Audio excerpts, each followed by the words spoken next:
Hello friends, എല്ലാവർക്കും good morning. അപ്പോൾ പത്രമാറ്റിൻ്റെ ഇന്നത്തെ ഒരു സൂപ്പർ ഹിറ്റ് വിശേഷത്തിലേക്ക് എല്ലാവർക്കും സ്വാഗതം.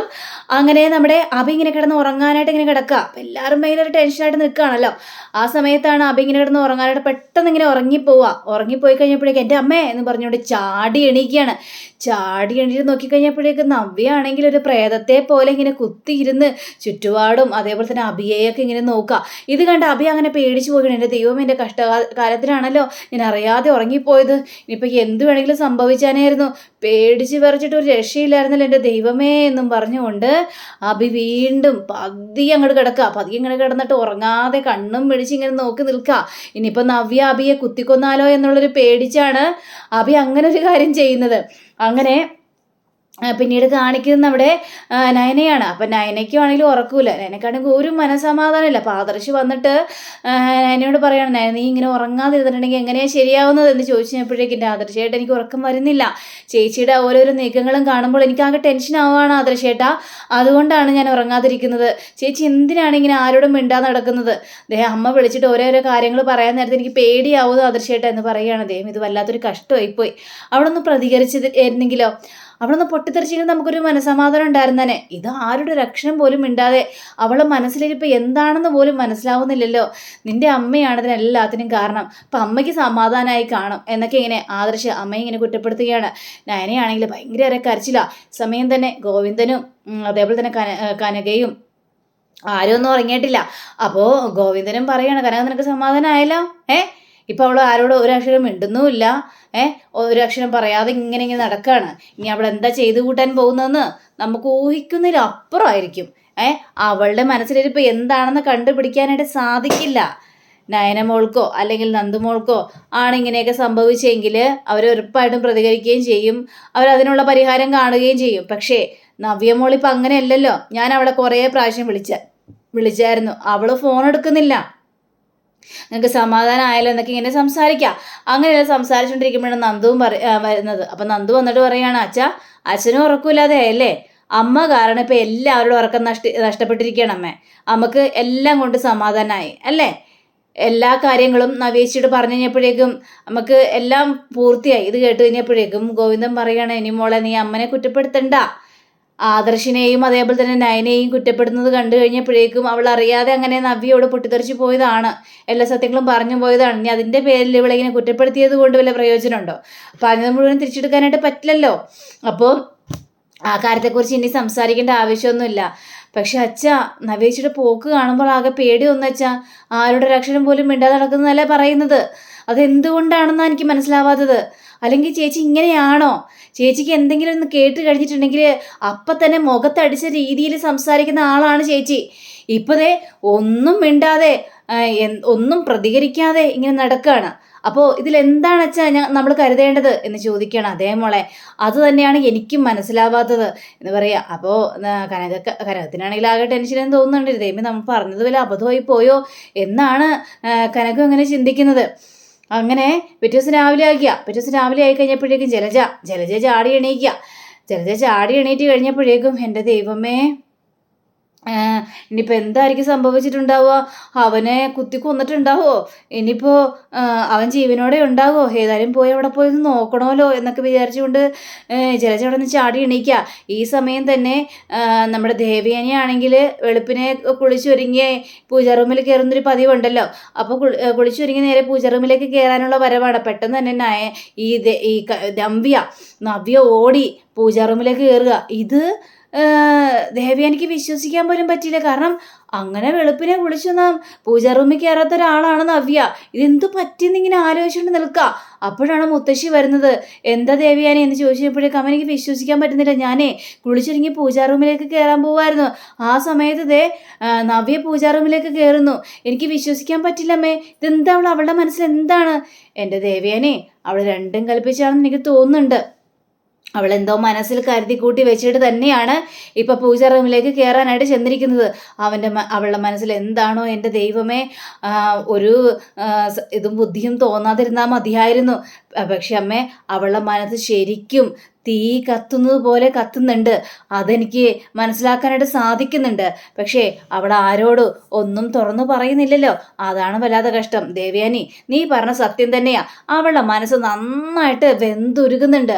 അതാണ് അവൾ ആരോടൊരു അക്ഷരം പോലും മിണ്ടാതെ അങ്ങോട്ടും ഇങ്ങോട്ടും നടക്കുന്നത് എന്നൊക്കെ ഇങ്ങനെ പറയാണ്. അങ്ങനെ പിന്നീട് നമ്മുടെ ജലജയാണെങ്കിൽ നേരെ റൂമിലേക്ക് കയറി ചെന്ന് കഴിഞ്ഞപ്പോഴേക്കും അഭി നല്ല ഉറക്കം, നല്ല കൂർക്കം വലിച്ചു ഉറങ്ങാം. അപ്പം ജലജ, ഓ ശരി, അപ്പം ഇവനൊന്നും ചെയ്തിട്ടില്ല അവള്. കൂർക്കം വലിച്ച് ഉറങ്ങുന്ന കണ്ടില്ലേ, മനുഷ്യൻ ഇവിടെ ഉറങ്ങിയിട്ടില്ലടാ, എണീക്കടാ എന്ന് പറഞ്ഞുകൊണ്ട് തട്ടിയൊരു വിളിയാണ്. അഭി അവിടെ നിന്ന് ചാടി എണീക്കണം. അയ്യോ എൻ്റെ അമ്മേ എന്നും പറഞ്ഞുകൊണ്ട്, അയ്യോ നീ കിടന്ന് കാറണ്ട, ഇത് ഞാനാണ്. എൻ്റെ അമ്മ പേടിച്ചു പോയില്ല അമ്മേ. അമ്മ എന്താണ് ഇങ്ങനെയാണ് കിടന്ന് വിളിക്കുന്നത്? എടാ, ഞാനേ പേടിച്ച് വരച്ചിട്ട് ഇന്നലെ രാത്രി ഒരു തുള്ളി ഉറങ്ങിയിട്ടില്ല. അവൻ കണ്ടില്ലേ കൂർക്കം വലിച്ച് കിടന്നുറങ്ങുന്നു. എൻ്റെ അമ്മ, ഞാൻ ഇപ്പോഴാ ഒന്ന് കിടന്ന് ഉറങ്ങിയത്, അതുവരെ ഉറങ്ങിയിട്ടുണ്ടായിരുന്നില്ല. പെട്ടെന്ന് എങ്ങാനും ഞാനൊന്ന് മയങ്ങിപ്പോയപ്പോഴേ ഞാൻ എണീറ്റപ്പോൾ ഒരു പ്രേതത്തെ പോലെ ഇവിടെ എന്നെ നോക്കി കണ്ണും മെഴിച്ച് നോക്കിക്കൊണ്ടിരിക്കുക. അത് കണ്ടപ്പേ എൻ്റെ ഉള്ള ജീവനും തീർന്നു പോയി അമ്മേ. എനിക്ക് ഉറങ്ങാൻ പോലും സാധിച്ചിട്ടില്ല. പിന്നെ ഇപ്പോഴാണ് ഒന്നും ഞാൻ കണ്ണടച്ചത്. അപ്പോഴേക്കും അമ്മയും വന്ന് വിളിച്ചുണർത്തി എന്നൊക്കെ ഇങ്ങനെ പറയാണ്. അങ്ങനെ ഈ സമയം തന്നെ നവ്യാണെങ്കിൽ പൂജാ റൂമിൽ കയറിയിരിക്കുക. പൂജാ റൂമിൽ കയറിന്ന് ഭഗവാനോട് കൈകൂപ്പി പ്രാർത്ഥിക്കുകയാണ്. എൻ്റെ ഭഗവാനെ, ഞാനിപ്പോൾ ഒരു ആവശ്യത്തിന് വേണ്ടി പോവുകയാണ്. എൻ്റെ മനസ്സിൽ എന്താണെന്ന് അങ്ങേക്ക് അറിയാലോ. അഭിയുടെ കുഞ്ഞല്ല ചന്തുമോളെന്ന് അത് തെളിയണം. എനിക്ക് 1% മാത്രമേ വിശ്വാസമുള്ളൂ. ആ 1% നല്ല റിസൾട്ട് ആകാൻ വേണ്ടി തന്നെയാണ് ഞാൻ പോകുന്നത് ഭഗവാനെ. ഞാൻ പ്രാർത്ഥിച്ചതുപോലെ തന്നെ ആഗ്രഹങ്ങളെല്ലാം എനിക്ക് സാധിച്ചു തരണമേ എന്ന് മനസ്സുരുകി പ്രാർത്ഥിക്കുക.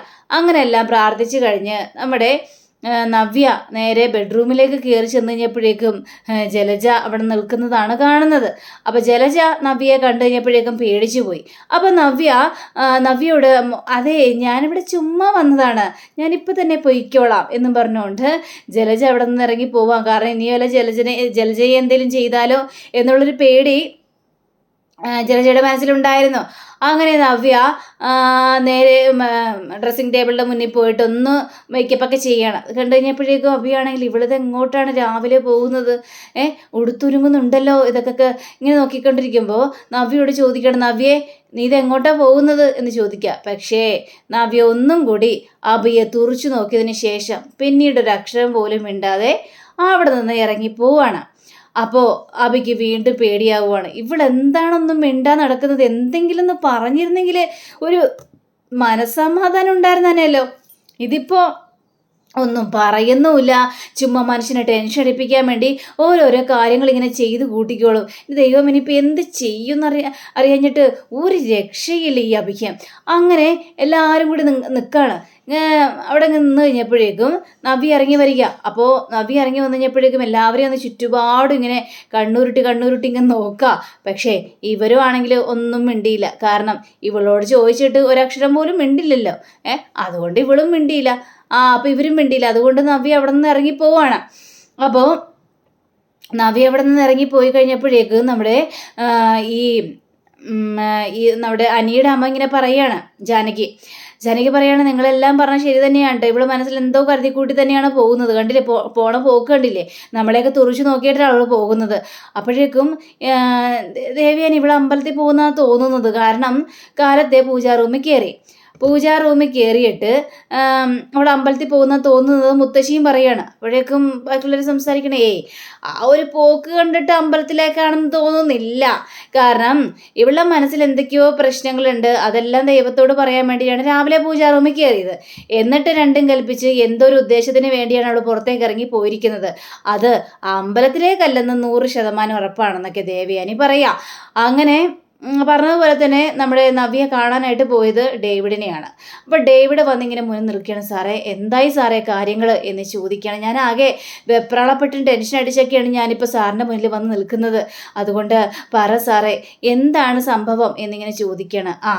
നവ്യക്ക് അറിയേണ്ടത് അഭയുടെ മകളാണോ ചന്തുമോൾ എന്നാണ് അല്ലേ? ഇത് ആദ്യം പറഞ്ഞത് ആരാണ്? സ്വന്തം അമ്മയാണെന്നല്ലേ പറഞ്ഞത് നവ്യയോട്? അതെ, എൻ്റെ അമ്മ തന്നെയാണ് പറഞ്ഞത്. പക്ഷേ അതിൽ 1% എനിക്ക് വിശ്വാസം ഉണ്ടായിരുന്നു. പക്ഷെ 1% മാത്രമേ ഉള്ളൂ. എനിക്കതൊരു സംശയം മാത്രമല്ല. കാരണം വീട്ടിലുള്ളവരും അമ്മയും പറയുന്നു, ബാക്കിയുള്ളവരെല്ലാവരും ഇതേക്കുറിച്ച് സംസാരിക്കുന്നു. അല്ല, ബാക്കിയുള്ളവരെല്ലാവരും ഇതേക്കുറിച്ച് സംസാരിക്കുന്നു എന്ന് പറഞ്ഞു കഴിഞ്ഞിട്ടുണ്ടെങ്കിൽ ആരാണ് ഇതിനെക്കുറിച്ച് കൂടുതൽ സംസാരിക്കുന്നതെന്ന് ചോദിച്ചു കഴിഞ്ഞപ്പോഴേക്കും അത് വല്യമ്മയാണ് എന്ന് പറയണം. വല്യമ്മയ്യ എന്ന് പറഞ്ഞു കഴിഞ്ഞാൽ അത് പിന്നെ ആദർശിൻ്റെ അമ്മയാണ് കാര്യത്തെക്കുറിച്ച് സംസാരിക്കുന്നത്. ഓ, അത് ശരി, ആദർശിൻ്റെ അമ്മ അല്ലേ? അപ്പോൾ കാര്യങ്ങൾ എളുപ്പമായില്ലേ? ഇനി ഞാൻ റിസൾട്ടിലേക്ക് വരാം. പറ സാറേ, എന്താണ് സാറേ റിസൾട്ട് എന്ന് ചോദിക്കുകയാണ്. ഇത് കേട്ട് കഴിഞ്ഞപ്പോഴേക്കും റിസൾട്ട് വേറൊന്നുമല്ല, ഈ ആദർശിൻ്റെ അമ്മ, ആ അമ്മയ്ക്ക് കുശുമ്പുള്ളത് കൊണ്ടാണ് അങ്ങനെയൊക്കെ പറഞ്ഞത്. കാരണം ആദർശിനെ നല്ല പിള്ളയാക്കണം, എന്നിട്ട് അഭിയെ കുറ്റക്കാരനാക്കണം. അതിനു വേണ്ടിയാണ് അങ്ങനെയെല്ലാം പറഞ്ഞത്. അതിൻ്റെ കൂടെ നിങ്ങളുടെ മൂർത്തി മുത്തശ്ശനും കൂടെ നിന്നു. ആദർശൻ എന്ന് പറഞ്ഞ കൊച്ചുമോനെ രക്ഷിക്കണമല്ലോ. അത് വേറൊന്നും കൊണ്ടല്ല, അഭി ശരിക്കും പറഞ്ഞ അവരുടെ കൊച്ചുമോനല്ലല്ലോ. ഈ അഭിയുടെ അമ്മയെ വളർത്താൻ എടുത്തു എന്നൊക്കെയാണല്ലോ അന്ന് എന്നോട് പറഞ്ഞത്. അതെ സാർ. അപ്പോൾ ആ ഒരു കണക്ക് കൂട്ടിയാൽ മതി. പിന്നെ നിങ്ങളുടെ അമ്മയോ ആണെങ്കിൽ നിങ്ങളെ ഇഷ്ടമല്ലെന്നല്ല പറഞ്ഞത്. നയനയെയും അതേപോലെ തന്നെ ആദർശിനേക്ക് ഇഷ്ടമെന്നല്ലേ പറഞ്ഞത്. അപ്പോൾ അങ്ങനെയായിരിക്കും സംഭവിച്ചിട്ടുണ്ടാവുക എന്ന രീതിയിൽ ഇങ്ങനെ പറയാണ്. സാർ, എന്താണ് സാർ റിസൾട്ട്, എന്താണെങ്കിലും ഒന്ന് പറഞ്ഞൂടെ സാർ എന്നൊക്കെ ചോദിച്ചപ്പോഴേക്കും പറയാം. അത് റിസൾട്ട് വേറൊന്നുമല്ല, നമ്മുടെ അഭി നിരപരാധിയാണ്, അഭിയുടെ കുഞ്ഞല്ല ഈ ചന്തുമോള്. ഇത് കേട്ട് കഴിഞ്ഞപ്പോഴേക്കും നവ്യയ്ക്ക് ഭയങ്കരയേറെ സന്തോഷം തോന്നുകയാണ്. സത്യമാണോ സാറേ പറഞ്ഞത്? സത്യം തന്നെയാണ്. ഇനി ഒരക്ഷരം പോലെ അതിനി മിണ്ടാതെ നടക്കേണ്ട ആവശ്യമൊന്നുമില്ല. നന്നായിട്ട് മിണ്ടിക്കോ, എല്ലാവരോടും പോയി സംസാരിച്ചോ? അതെ സാർ, ഇനി ഞാൻ എല്ലാവരോടും പോയി സംസാരിക്കും. ഇനി ആരും ഒന്നും പറയുന്നത് എനിക്ക് വിശ്വസിക്കാൻ പറ്റില്ല. കാരണം എനിക്ക് സാറിനെ 100% വിശ്വാസമാണ്. സാറ് അങ്ങനെ ഒരു റിസൾട്ടാണ് എൻ്റെ മുന്നിൽ കൊണ്ടുവന്നിരിക്കുന്നത്. ഈ ഒരു റിസൾട്ടിന് വേണ്ടിയാണ് ഞാൻ ദൈവത്തോട് പ്രാർത്ഥിച്ച് വന്നത് സാർ. അതേപോലെ തന്നെ സാർ എൻ്റെ മുന്നിലേക്ക് റിസൾട്ട് കൊണ്ടുവന്നു. ഇനി എനിക്ക് ആരെയും പേടിക്കേണ്ട ആവശ്യമൊന്നുമില്ല. അതേന്നേ, ആരെ പേടിക്കാനായിട്ട് നവ്യ? ഇനി നവ്യയുടെ ജീവിതം നയിക്കണം. പലരും പല കാര്യങ്ങളും പറഞ്ഞിട്ട് വരും, പക്ഷേ അതൊന്നും ഇനി വിശ്വസിക്കാനായിട്ട് പാടില്ല നവ്യ. അത് കേട്ടുകഴിഞ്ഞപ്പോഴേക്കും ഒരിക്കലുമില്ല. ശരിക്കും പറഞ്ഞാൽ അഭി എന്തിനാണെന്നറിയാവോ? അവരെല്ലാവരും ഇങ്ങനെ പറയാൻ നേരത്തെ പഞ്ചമുച്ചം അടുക്കി നോക്കി നിൽക്കുന്നത് അഭി ഒരു പാവമായത് കൊണ്ടാണെന്നേ. അഭി ശരിക്കും പറഞ്ഞ പഞ്ചപാവമാണ്. ആ അഭിയെ വിശ്വസിക്കാതിരിക്കരുത് എന്നൊക്കെ നവ്യയുടെ മനസ്സിങ്ങനെ മാറ്റാനുള്ള ശ്രമത്തിലാണില്ല. എനിക്കിനി എൻ്റെ അഭിയെ വിശ്വാസമാണ്, അവനെതിരായിട്ട് ഞാൻ ഒരു പ്രവൃത്തിയും ചെയ്യില്ല എന്നും പറഞ്ഞുകൊണ്ട് വാക്ക് കൊടുത്തിട്ട് നവ്യ അവിടെ നിന്ന് പോവുക. ഈ സമയം തന്നെ നമ്മുടെ നാഗേന്ദ്രനെയൊക്കെ കാണിക്കുകയാണ്. അപ്പം നാഗേന്ദ്രനും മകളും കൂടി സംസാരിക്കുകയാണ്. അപ്പം നാഗേന്ദ്രൻ പറയണം, അവനിതൊരു വന്നില്ലല്ലോ, എന്തായിരിക്കും സംഭവിച്ചിട്ടുണ്ടാവുക എന്നൊക്കെ ചിന്തിക്കുമ്പോഴാണ് ഡേവിഡ് വരുന്നത്. എന്തായടോ കാര്യങ്ങളൊക്കെ എന്നിങ്ങനെ ചോദിക്കുകയാണ്. അപ്പോൾ അത് ചോദിച്ചു കഴിഞ്ഞപ്പോഴേക്കും എന്താകാനാണ് സാറേ, നമ്മൾ റിസൾട്ട് കൊണ്ടൊന്നും പോയില്ലല്ലോ, കാര്യങ്ങൾ അങ്ങോട്ട് അവതരിപ്പിച്ചു. അത് അവതരിപ്പിച്ച് കഴിഞ്ഞപ്പോഴേക്കും നവ്യ അത് വിശ്വസിച്ചു. ഇനി അവൾ 2ാം മുഖമായിരിക്കും അനന്തപുരിയിലെ ആൾക്കാർ കാണാനായിട്ട് പോകുന്നത്. ഇനി അവൾ അവിടെ ആരും പറഞ്ഞാൽ വിശ്വസിക്കില്ല. അവൾ ആരെയും അനുസരിക്കാനായിട്ടും പോകുന്നില്ല. പിന്നെ ഇനി അവിടെ വലിയൊരു ഭൂകമ്പം ഒരിക്കലും ഉണ്ടാകാനായിട്ട് പോകുന്നത്. അത് കണ്ടോ സാറേ? ഇത് കേട്ട് നാഗേന്ദ്രൻ കിടന്ന് പൊട്ടിച്ചിരിക്കുകയാണ്. അപ്പോൾ അവന്തികയാണെങ്കിൽ അല്ലെങ്കിലും ഇന്നലെ അവളുടെ ഒരു മാറ്റം അത് വിശ്വസിക്കാൻ പോലും പറ്റില്ല. എല്ലാവരും നോർമലായ പോലെ തന്നെയാണ്, പക്ഷെ ആരുടെ ഒരു അക്ഷരം പോലും മിണ്ടുന്നില്ല. ഭക്ഷണം കഴിക്കുന്നുണ്ട്, എല്ലാവരോടൊപ്പം ഇരുന്ന് ഭക്ഷണമൊക്കെ കഴിക്കുന്നുണ്ട്. പക്ഷേ ആരെങ്കിലും എന്തെങ്കിലും ചോദിച്ചു കഴിഞ്ഞാലോ ഒന്നും മിണ്ടാതെ ഒറ്റ പോക്കാണ്. അതൊക്കെ കണ്ടു കഴിഞ്ഞപ്പോഴേക്കും ഞങ്ങളൊക്കെ ചെറുതായിട്ടൊന്ന് പേടിച്ചു പോയായിരുന്നു. എന്തിനു മോളെ പേടിക്കാനായിട്ട്? റിസൾട്ട് എല്ലാം നമ്മുടെ കയ്യിലല്ലേ. ഇനി അവളെല്ലാവരോടും നല്ല രീതിയിൽ തന്നെ സംസാരിച്ചോളും. അപ്പോൾ എല്ലാവരുടെ മുന്നിൽ വലിയൊരു ഭൂകമ്പം തന്നെ അവൾ സൃഷ്ടിച്ചോളും. ഇനി ആ കാര്യത്തെക്കുറിച്ച് പേടിക്കണ്ട എന്നൊക്കെ ഇവരിങ്ങനെ സംസാരിക്കുകയാണ്. അപ്പോൾ നമ്മുടെ നവ്യാണെങ്കിൽ രണ്ടും കൽപ്പിച്ച് അങ്ങോട്ട് പോകാനുള്ള ഭയങ്കര തിടുക്കത്തിലാണല്ലോ. ഇനി എന്തൊക്കെയായിരിക്കും സംഭവിക്കാൻ പോകുന്നതെന്ന് നമുക്കിനി കാത്തിരുന്ന് കാണാം. അപ്പോൾ എല്ലാവർക്കും നല്ലൊരു ശുഭദിനം ആശംസിച്ചുകൊണ്ട് തന്നെ നമസ്കാരം. Thank you. See again. By.